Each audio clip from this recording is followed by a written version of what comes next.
He is an emissary of the ether, the disciple of darkness, the ambassador of avarice, and all those other fun alliterations. He is the Black Prior, and he's come to plunge the world in darkness. But who is this warrior?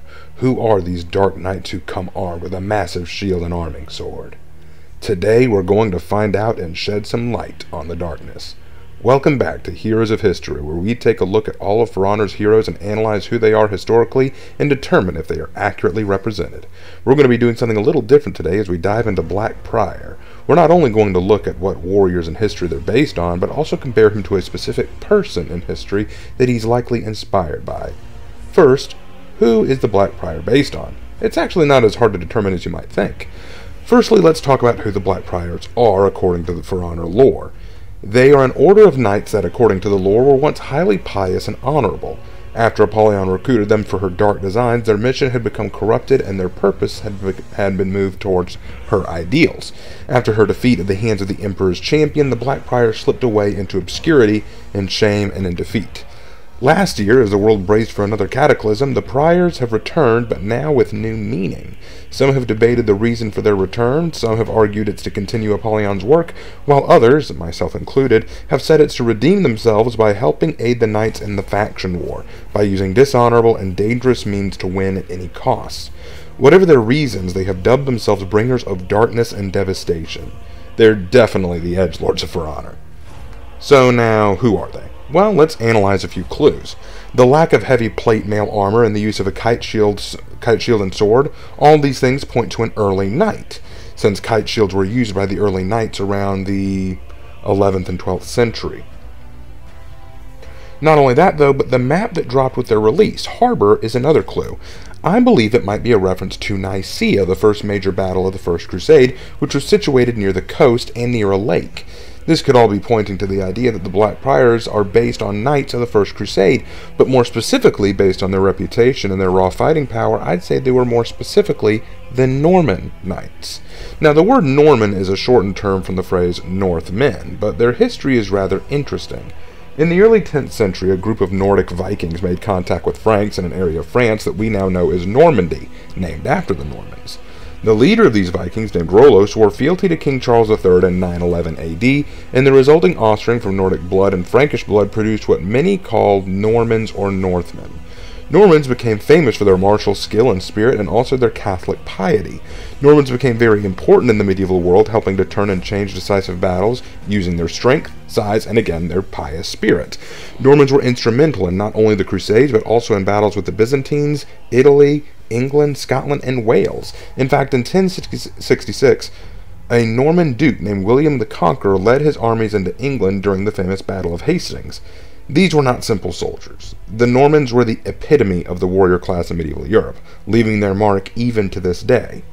So, how do they connect to Black Prior? Well, firstly, their name is a clue. A prior is an administrative role in the Catholic Church, and the Normans were famously pious, very devout in their belief in God and Christendom. There's also their weapon of choice. While Normans would likely use other weapons as well, they were famous for their use of kite shields and swords in battle. The Normans were an effective and deadly fighting force for the Knights of Christendom, much how the Black Priors are held now by many For Honor players as some of the best the Knights have to offer. I'd say the Normans are an excellent tie-in to the Black Priors. But there's yet one more connection to be made. When Black Prior first appeared in his trailer, his appearance and his words made me think of someone different. His cowl and his crown that he wore are not common for Crusader knights like the Normans.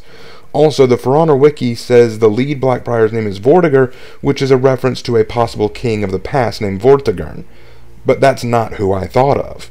When I saw his masked face, the dark cowl, and the cunning strategies, I thought of a man from the Crusades who brought even the great Salah ad-Din to his knees, on at least 2 occasions. A man who all of Jerusalem counted as dead from the time he was 8 years old, and yet grew to become a hero of the Crusades. His name was Baldwin IV, also known as the Leper King. Baldwin was a child when he was revealed to have the disease, and since most children with it were expected to die at a young age, many thought he wouldn't survive. But not only did he survive, he became king of Jerusalem. His leprosy is a point I want to draw from, as the cowl and mask we sometimes see Blackprior with look like they could have been inspired by the cowls and masks Baldwin might have worn. His crown might also be a reference to that royalty, but this alone, honestly, would not be enough to prove Blackprior is inspired by him. But a closer look at the trailer leads to something more. Firstly, there's his line about stepping out of the shadows. Step out of the shadows and teach them true darkness. Lepers historically were often forced to hide themselves away from society, to force themselves into seclusion to avoid others. But Baldwin did not choose to hide himself away, just as Blackprior chooses not to. He chooses to bring himself into the limelight to rule, and also to battle the enemies of Christendom. Not only this, but Blackprior is, according to the wiki and lore, not satisfied with the state of the knights in the war, and seeks to bring victory to the knights by whatever means necessary. According to Blackprior's Riposte event trailer, the knights were being attacked from both samurai and Viking forces. We had barely survived attacks from the north and east.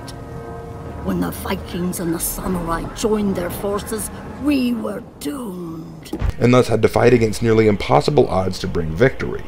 And this actually mirrors something from Baldwin's past, the Battle of Montgesard in 1177. Jerusalem at that time was exposed and relatively low on defenders after Baldwin's ally Philip left to join Raymond of Tripoli on a siege of Syria. Saladin, who saw this weakness, rose up to attack Jerusalem with an army of some 30,000 soldiers. Baldwin learned of this and marched out to meet him with only 4,000 men. Only about 400 of them were Templar knights. Saladin had rallied to his command Turkish and Arab soldiers and began his march on Jerusalem, allowing his army to spread out along the countryside and pillage and loot towns as they passed, because he didn't think he needed to consolidate his army too closely, because he didn't think Baldwin would risk pursuing him with such an inferior number of soldiers. But he was wrong. Baldwin, though only 16 years old and stricken with leprosy, led his men to attack Saladin, whose men were tired from the long march and were so spread out over the area they couldn't form complete battle lines to prepare in time. When they got close, Baldwin was helped from his horse and fell to his knees before a cross, praying for God to bring victory to their forces.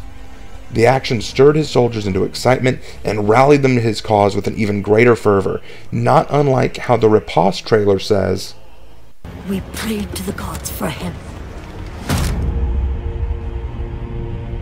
Their answer was true darkness." Now, Baldwin was in the thick of the fight, and as Saladin fled the battle, having lost 90% of his forces, he was forced to return to Cairo. This would not be the last time that Baldwin and Saladin would fight either, and it would not be the last loss at his hands either. I pray you pull back your cavalry and leave this matter to me. I pray you retire unharmed to Damascus. Reynald of Chatillon will be punished. I swear it. Do we have terms?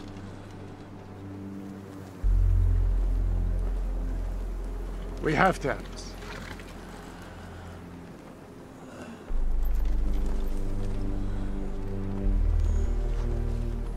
I will send you my physicians. Assalamu alaikum. Wa alaikum assalam. It's surprising that a 16-year-old leper king with a smaller army could defeat a much larger force by unconventional and even reckless means. But that also reminds me of Blackprior a little bit. Did not Blackprior use unconventional means to see victory for the knights? Did he not vow that he would take up arms again and step out of the shadows? The Blackprior might have the strength and arms of the Normans, but his convictions and his persona might very well be inspired by the famous leper king of Jerusalem, King Baldwin IV. But that's all for this Heroes in History lesson. So who next, guys? Who would you like to hear me talk about next? Leave your comments down below on who you'd like to hear me dive into next time.